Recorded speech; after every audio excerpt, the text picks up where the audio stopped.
In fact, WNBA players are not underpaid at all. They are, if anything, vast. Is Matt Walsh right? Are WNBA players overpaid? Or is he just seeking attention? His claims, from Caitlin Clark being the only player worth big money to the league's financial losses, are causing a stir in the sports world. WNBA and its players are closing in on an opt-out date for their current collective bargaining agreement. The CBA is essentially an agreement that sorts out what percentage of money goes to the players and at the end of the day decides what their salaries will be. And if the players union does opt out, the current CBA, which was set to expire in 2027, will still be in effect next season. So the two sides have a year to come to an agreement. The WNBA players have opted out of their collective bargaining agreement, pushing for higher pay or threatening a work stoppage. This move comes at a tough time for the league, which is facing financial struggles. The current agreement lasts until 2027 unless a deal is reached within a year.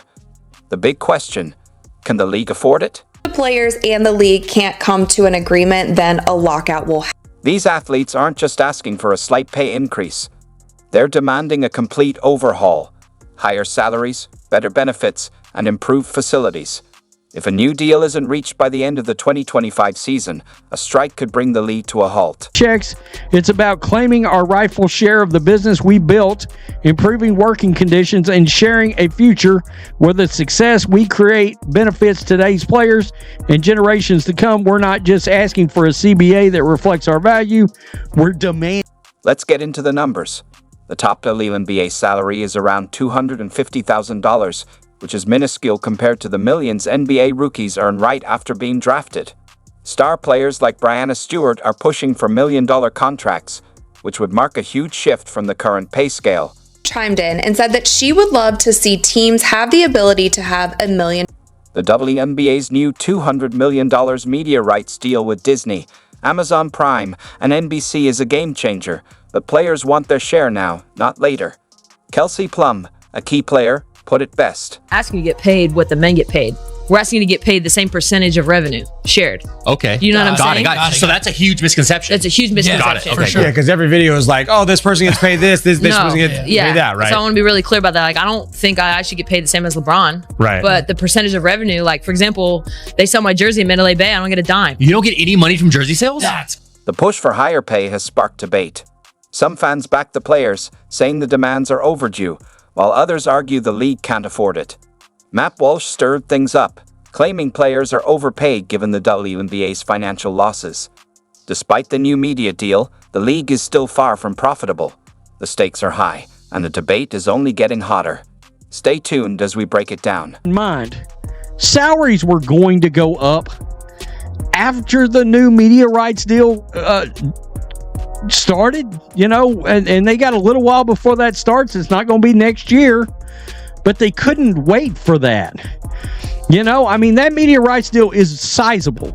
All right. The league is set to possibly pull a profit for the first time ever because of that. You won't believe this, but the WNBA just reported a jaw-dropping $40 million loss for this season. Let that sink in. $40 million lost in just 1 year. And here's the kicker. It's not a new issue. The league has been losing money for nearly 30 years. In fact, the WNBA has never turned a profit since it started in 1997. Clark, even with Angel Reese, the league lost $40 million this year. $40 million. All right, keep that in mind. So this league is not... I know what you're thinking. What about all the Caitlin Clark hype? There were record-breaking crowds and TV ratings this season, right? And you're spot on. From packed arenas to viral moments, it feels like the WNBA is living in two separate worlds. On one hand, there's the excitement and a growing fan base, but on the other, it's a financial struggle that has NBA owners scratching their heads and their wallets. Even with Caitlin Clark's star power. Owners to actually be sort of a hero on this, it is James Dolan, one of them, of course, from the Knicks, that is asking a lot of questions right now, and evidently a lot of other owners are sort of happy that he's... Speaking of NBA owners, they're no longer staying silent. For years, they've been footing the bill, pouring millions into a league that burns through cash faster than it makes revenue. And now, their patience is running out. Can you blame them? They've been the financial backbone of the WNBA, but despite their investment, the league is still struggling to stay afloat. The NBA provides the WNBA with an annual endowment of over $15 million. This financial support helps to cover various operating costs for WNBA teams, including facilities, travel, marketing, and administration. As of 2023, the NBA owns 50% of the WNBA, while the 12 WNBA teams collectively own the other. James Dolan, owner of the New York Knicks, is leading the charge. He's pushing NBA Commissioner Adam Silver for answers about the WNBA's finances. And when one NBA owner speaks up, others typically follow. This isn't just frustration, it's a demand for transparency. Women are getting paid salaries to play for a league that, economically speaking, shouldn't exist. You don't have to be a financial whiz to understand that losing money for 30 years is usually a recipe for bankruptcy. The only reason the women's league stays open is that the NBA... So what's really happening behind the scenes? It turns out the NBA has been covering up the WNBA's huge losses for years, quietly absorbing them into their own balance sheets. This has made it difficult to get an accurate picture of just how bad the situation is. For nearly 30 years, it has never once turned a profit. According to WSN.com, a sports betting site, the WNBA generates about $60 million in revenue. For the record, an article in Vox claims that the revenue is in the $100-200 million range, which I find dubious. But either way, the NBA, by contrast, brings in $10 billion of revenue with something like $3 billion in profits. So that means that the NBA generates more than 150 times the revenue. This situation has certainly sparked a lot of attention. NBA owners are growing frustrated with constantly writing large checks and are now demanding full transparency. They want a clear understanding of how their funds are being used, and it's hard to fault them for that. It feels as though they've been pouring money into a bottomless pit with little accountability, and now they expect a detailed report. This league is going to make some money now, all right? But again, what happens if you push all these new fans back out? What does that do for your media rights deals? Because they only got the new media rights deals because of one player.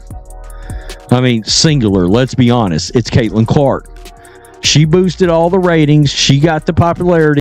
The WNBA relies heavily on NBA funding to survive. Without it, the league wouldn't make it. This raises the question, how long can this last? Meanwhile, players are asking for higher pay and better benefits despite the league's financial struggles. It's a risky move. Are they hoping for a turnaround, or are they unaware of the financial reality? This could be a key moment for the WNBA. The stakes are higher than ever. If they do, that means the salaries are likely to rise, which would eat into the potential $60 million for the 2026 profit by the league. The $100 million in television revenue, turning the projected $40 million loss into a $60 million gain. Quote, we have not even getting any money from the WNBA expansion fee. She boosted all the ratings, she got the popularity, and now all your players across the league are attacking her fans, the Iowa fans, the Indiana Fever fans. Look at those Connecticut Sun players talking about Indiana Fever fans are racist. Angel Reese talking about Indiana Fever fans are racist. Caitlin Clark fans are racist.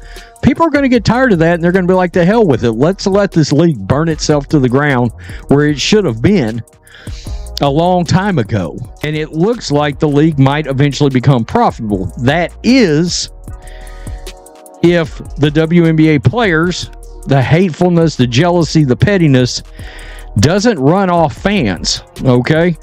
Because we know the way they treated Caitlin Clark, and we know the way a lot of these players have talked so badly about the new fans that have come in. Well, the new fans are what's going to make you money. So if you continue to talk badly about them, they're going to get fed up, and they're going to not watch this league. They're going to leave the league, and you're back to where you were, and it sounds like owners, you better not go back to where you were. And you've got the factor of Caitlin Clark's getting the ever-loving hell beat out of her out there. So what happens if she gets hurt, severely hurt, knocked out of the league? Again, we were one eye poke away from a career being potentially a wrap right after it started. WNBA players and even college players are becoming celebrities in their own right, and they are gaining so many brand deals, endorsement deals. They are able to invest in different things, and they are making millions of dollars off the court. So yes, they're using the WNBA as their anchor, as their place where they can get this visibility and this notoriety and build their celebrity, but they are able to use social media, use these brands, get all of these other opportunities off the court to supplement their income, which is right now a low-paying salary in the WNBA.